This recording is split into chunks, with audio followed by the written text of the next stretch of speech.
चलने पे कार्रवाई की जाएगी, विधि सम्मत कार्रवाई की जाएगी। वहीं रामगढ़ के गोला और बोकारो के पेटरवार प्रखंड के 17 मजदूरों को राजस्थान में काम करवाने के लिए कंपनी के ठेकेदार ने बंधक बना लिया है। इन 17 में से 2 मजदूर किसी तरह वहां से भागकर रामगढ़ पहुंचे और उन्होंने अपनी आपबीती रामगढ़ विधायक ममता देवी और श्रम मंत्री सत्यानंद भोक्ता को बताई। मजदूरों ने बताया कि 15 लोग अभी भी ठेकेदार के पास बंधक बने हुए हैं। 17 में से 3 बोकारो के पेटरवार और 14 लोग रामगढ़ के गोला प्रखंड के रहने वाले हैं। मजदूरों ने ये भी बताया कि सभी तरह के कागजात ठेकेदार ने जब्त कर लिए हैं। मजदूरों से बात की हमारे सहयोगी जावेद खान ने। मुझे कोई संज्ञान में नहीं है कि वहाँ 15 लोग फंसे हुए हैं। अगर फंसे हुए होंगे तो हम जो हमारे जो श्रम आयुक्त हैं के मुथू साहब, उसको हम निर्देश देंगे जैसे उन लोग आना चाहे, बस से, ट्रेन से, प्लेन से, जो भी सुविधा उनके लायक हो उनको हम लोग घर तक पहुंचाने का काम करेंगे। हमारे रामगढ़ जिला अंतर्गत गोला प्रखंड से कुछ लोग हैं जो मजदूरी के लिए लोग बाहर गए हुए थे, जो कि राजस्थान का एक जगह है, वहाँ पे बता रहे हैं। और वहाँ पे ये लोग 2-3 महीने से वहाँ पर काम कर रहे थे और अब उनको जब आने की इच्छा हो रही है कि नहीं हम लोग अपने ज़िले में ही जा करके काम करेंगे, तो अब उनको ठेकेदार के द्वारा आने नहीं दिया जा रहा है, जो कि ये कंप्लेन मुझे उन्हीं के कुछ मजदूरों से मिली है। अभी मैं मौजूद हूँ रामगढ़ में। आप हमारे पीछे देख सकते हैं ये मजदूर जो हैं राजस्थान से भागकर यहाँ आए हैं। रामगढ़ जिले के गोला प्रखंड के मजदूर हैं। ये 17 मजदूर राजस्थान गए थे काम करने के लिए और वहाँ पे इन्हें बंधक बना लिया गया था। 2 मजदूर वहाँ से किसी तरह भाग के आए हैं। इन्होंने अपनी पीड़ा को श्रम मंत्री सत्यानंद भोक्ता और यहाँ के स्थानीय अधिकारियों को बताया है। उसके बाद से यहाँ प्रशासन हरकत में आई है। सीधे बात कराते हैं, किस तरह का मामला, कब से वहाँ फंसे थे बताइए। हम लोग 18 तारीख को गए थे, 22 तारीख से काम शुरू कर रहे थे जनवरी का।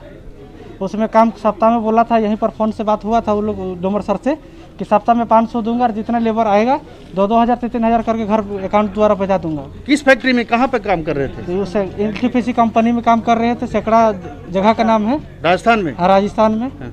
उसके बाद जब पैसा मांगने के पारी आया तो बोलता है कि क्या चीज़ का पैसा दूंगा, कब दूंगा, नहीं अभी बाद में दूंगा। तो मेरा अपना गांव का 3 लड़का है वहाँ पे, तो हम लोग तो पैसा वैसा नहीं दे रहा था, खुराकी कुछ नहीं, फिर सिर्फ दे रहा था खाना। तो खाना सब सप्ताह में खुराकी 500 रुपया नहीं मिलेगा, तो हम लोग क्यों कम करेंगे? तो बोले कि ठीक है सर, हम लोग तो खुराकी नहीं मिलेगा तो हम लोग कम नहीं करेंगे। वहाँ कितने लोग फंसे हुए आपके साथी? अभी 15 आदमी फंसे हुए हैं सर। कहाँ कहाँ के लोग हैं? यहाँ रामगढ़ प्रखंड के कुछ हैं और हम लोग बोकारो क्षेत्र पेटरवार प्रखंड को, मतलब हम लोग 3 आदमी वहाँ पे हैं और बाकी सब गोला के हैं। हाँ, बाकी सब गोला के हैं। तो अभी भी वहाँ पे 15 लोग इनके साथी फंसे हुए हैं। इनका आधार कार्ड और अन्य दस्तावेज भी वहाँ पर जब्त करके रखा गया है। जावेद खान, न्यूज़ 18 रामगढ़। लोहरदगा के पेशरार थाना क्षेत्र के बुलबुल के जंगलों में लगातार 7वें दिन नक्सलियों के खिलाफ सुरक्षा बलों का अभियान जारी है। इस रिपोर्ट को देखिए। लोहरदगा के पेशरार थाना क्षेत्र स्थित बुलबुल के जंगलों में लगातार 7वें दिन नक्सलियों के खिलाफ सुरक्षा बलों और स्थानीय पुलिस का अभियान जारी है। सुरक्षा बल के जवान नक्सलियों की धरपकड़ के लिए अभियान चला रहे हैं, जिसके कारण नक्सलियों में दहशत का माहौल है। नक्सलियों के खिलाफ सुरक्षा बलों की ओर से यह कार्रवाई नक्सलियों के साथ हुई मुठभेड़ के बाद शुरू की गई है, जिसका मुख्य लक्ष्य क्षेत्र से नक्सलियों का सफाया करना है। 15 फरवरी को सर्च ऑपरेशन के दौरान पुलिस और नक्सलियों के बीच मुठभेड़ हुई थी, जिसमें दोनों तरफ से कई राउंड फायरिंग की गई। हालांकि पुलिस को भारी पड़ता देख नक्सली जंगल की ओर भाग निकले। वहीं पुलिस लगातार नक्सलियों के कई ठिकाने और बंकरों को ध्वस्त कर रही है। प्रतिबंधित भाकपा माओवादियों की घेराबंदी से नक्सली जंगलों में दुबके हुए हैं, जिसके कारण उनकी गतिविधियों में कमी दिखाई दे रही है।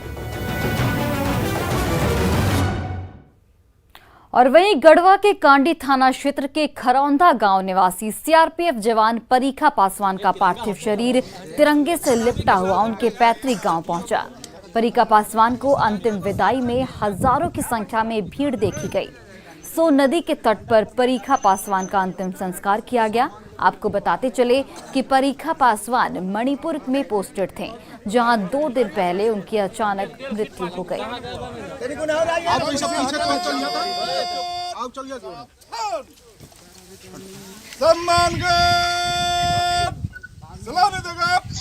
सलाम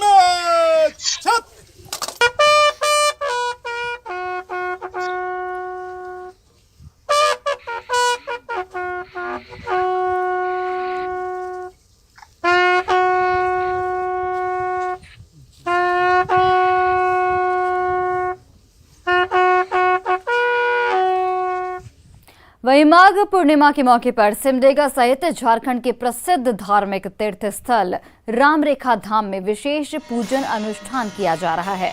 यहां प्रत्येक माघ और कार्तिक पूर्णिमा पर मेले का आयोजन किया जाता था, लेकिन कोविड के मद्देनजर 3 सालों से मेले का आयोजन नहीं किया जा रहा था। आज सुबह माघ पूर्णिमा के मौके पर काफी संख्या में श्रद्धालु रामरेखा धाम पहुंचकर पूजन अनुष्ठान में शामिल हुए। इस दौरान 25 घंटे का अखंड कीर्तन भी किया जा रहा है। ऐसी मान्यता है कि यहाँ वनवास काल में श्री राम माता सीता और भाई लक्ष्मण के साथ कुछ दिन बिताने पहुंचे थे।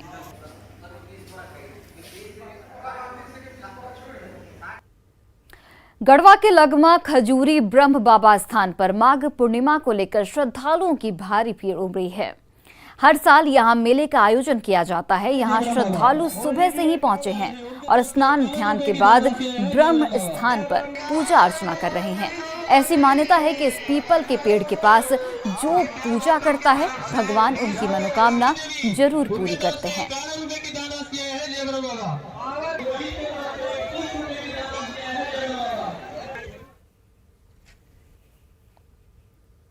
ब्रह्म बाबा का महत्व यहाँ हम आज से नहीं, बहुत पहले से देखते आ रहे हैं और हम जब से अपना होश संभाले हैं तब से देख रहे हैं कि ब्रह्म बाबा का दिन पर दिन यहाँ का हर कुछ बढ़ते जा रहा है, आस्था बढ़ते जा रहा है लोगों के प्रति।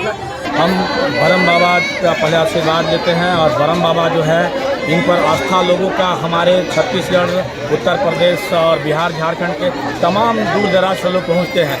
सबके मनोकामना पूर्ण होती है, इसलिए हमारा गढ़वा जिला में यह स्थापित होना। वहीं देखिए, साहिबगंज के राजमहल में भी माघी पूर्णिमा पर आदिवासियों के कुंभ माने जाने वाले राजकीय मेला में बीजेपी विधायक दल के नेता बाबूलाल मरांडी पहुंचे। पूर्व सीएम ने गंगा में मोटर वोट का आनंद लिया। इसके बाद बाबूलाल मरांडी ने गंगा में आस्था की डुबकी लगाई। आपको बता दें कि यहां नेपाल, असम, उड़ीसा सहित कई प्रांतों से श्रद्धालु पहुंचते हैं।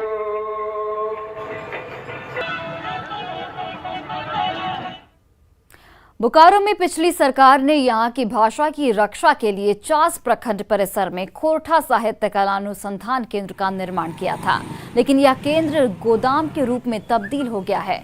यहां रेडी टू ईट की सामग्री रखी जाती है। दाल भात की योजना केंद्र भी चलाया जा रहा है। इस अनुसंधान केंद्र का शिलान्यास तत्कालीन मुख्यमंत्री अर्जुन मुंडा और उप मुख्यमंत्री सुदेश कुमार महतो के द्वारा किया गया था, जिसका उद्देश्य खोरठा भाषा को बढ़ावा देने के लिए इस पर अनुसंधान करना था और अगल बगल के अन्य जिलों के लोग यहां आकर इसके अनुसंधान करते और इसका लाभ स्थानीय लोगों को मिलता था। देखिए, ये तो 2012 में बना, इसकी स्थिति अभी चारागाह अब बंद है।